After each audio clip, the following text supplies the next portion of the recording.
who I am is probably the most important part of why I do this, because I enjoy being with people. Getting to know new people, what makes them happy, and being able to make them happy, and that is the most rewarding part of what I do.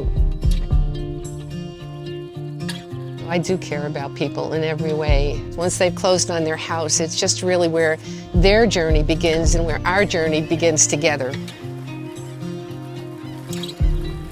There's home, and then there's to be home. The most important part when you meet someone new is finding out what makes them happy.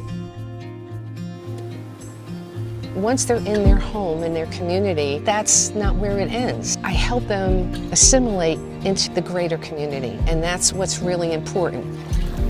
It's part of my obligation to continue to be there for them.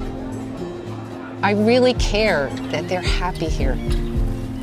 I want my clients to move into their home and then feel they're at home.